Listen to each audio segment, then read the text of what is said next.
Berjumpa lagi dalam permenungan kita edisi Selasa 20 Desember 2022, hari biasa khusus dalam pekan keempat Advent.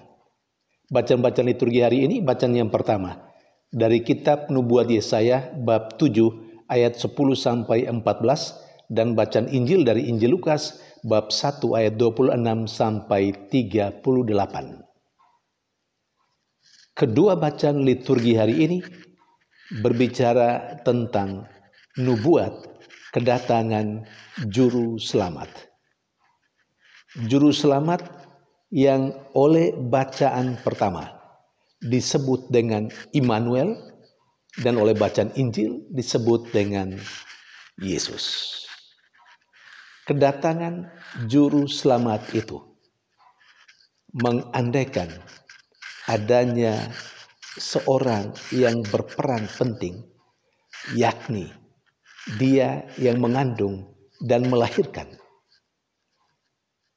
Yang mengandung dan melahirkan menurut bacaan pertama hari ini dalam nubuat Nabi Yesaya disebut dengan seorang perempuan muda. Dan seorang perempuan muda dalam nubuat Nabi Yesaya dalam bacaan pertama hari ini disebut dengan sangat jelas namanya oleh penginjil Lukas dalam bacaan Injil hari ini, yakni Maria. Saudari dan saudara yang terkasih, Maria terlibat secara langsung dalam rencana Allah, dalam kedatangan Juru Selamat, Immanuel, Yesus. Tetapi ada dua poin penting yang menjadi, katakanlah, kesulitan Maria menghadapi dirinya yang dipanggil secara khusus untuk terlibat dalam karya keselamatan Allah, terutama menurut konteks kedua bacaan liturgi hari ini dalam kedatangan Juru Selamat itu. Apa itu? Yang pertama, diceritakan dalam bacaan Injil hari ini ketika Maria mendapat tawaran dari Allah untuk menjadi bunda putranya. Maria ternyata sedang dalam status sebagai seorang yang bertunangan dengan Yusuf. Sebagai orang yang dalam status pertunangan, saya membayangkan Maria dan Yosef sudah mempunyai rencana masa depannya. Seperti apa yang mau dia bangun atau yang mau mereka bangun dengan hidup mereka di hari esok. Pendeknya, mereka sudah punya rencana tersendiri. Tetapi apa yang terjadi ketika Maria mendapat tawaran itu? Tawaran untuk menjadi bunda putra Allah. Bisa dibayangkan tidak? Kemudian Maria pada akhirnya mengatakan, "Aku ini hamba Tuhan, terjadilah padaku menurut perkataanmu." Jawabannya itu boleh kita ungkapkan, itu membuyarkan semua rencana dia dan Yosef sebagai tunangan untuk hari esok mereka dalam kehidupan sebagai suami istri. Apalagi dengan catatan Yosef belum mengetahui hal itu, bahwa Maria mendapat tawaran yang sangat mulia dan tanggung jawab yang besar yang ditawarkan oleh Allah.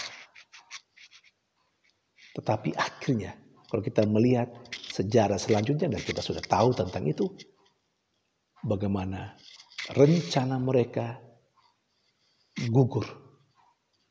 Rencana mereka takluk di bawah rencana Allah. Rencana Allah adalah yang terutama, yang diprioritaskan oleh Maria dan juga tunangannya Yusuf.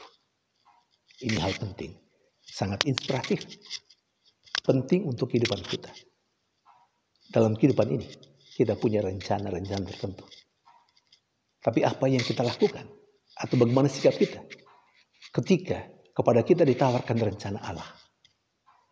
Apakah rencana-rencana kita, baik sebagai pribadi ataupun secara bersama, entah dalam keluarga atau dalam lingkungan, dalam masyarakat, apakah rencana-rencana kita untuk hari hidup kita saat ini dan juga hari esok, apakah rencana-rencana kita itu akhirnya takluk di bawah rencana Allah? Atau jangan sampai kita mengutamakan dan memprioritaskan rencana kita daripada rencana Allah. Dan banyak kali rencana Allah kita abaikan dan kita gagalkan demi terjadinya, demi terlaksananya rencana kita sendiri. Itu sesuatu yang menurut hemat saya sangat keliru dan tidak sesuai dengan semangat dari Bunda Maria dan Santo Yosef. Itu yang pertama. Yang kedua, Maria juga mengalami kesulitan. Dia tahu bahwa dia mendapat tawaran yang luar biasa dan kepercayaan dari Allah yang luar biasa. Tapi dia mengalami kesulitan, dan kesulitan itu dia ungkapkan dalam pertanyaannya kepada malaikat Gabriel. Bagaimana mungkin hal itu terjadi? Karena aku belum bersuami. Allah menguraikan, Allah menyelesaikan persoalan Maria. Allah yang memilih Maria. Dan ketika Maria mengalami kesulitan, Allah jugalah yang menyelesaikan masalah itu. Ini penting. Maria dipilih oleh Allah. Dan ketika Maria mengalami kesulitan, Allah yang turun tangan untuk menyelesaikan persoalan Maria. Allah melalui malaikat Gabriel menyelesaikan persoalan itu dengan berkata, Roh Kudus akan menyertai engkau, akan menaungi engkau. Ini penyelesaian dari pihak Allah. Saudari dan saudara yang terkasih, apa yang disampaikan dalam poin yang kedua menjadi kekuatan bagi kita. Ketika kita berpasrah pada rencana Allah, kesulitan apapun yang kita hadapi akan diselesaikan oleh Allah sendiri. Bukan oleh kita, oleh Allah sendiri, tentu dengan cara Allah yang terkadang di luar pemikiran dan akal sehat kita. Saudari dan saudara yang terkasih, Tuhan memberkati.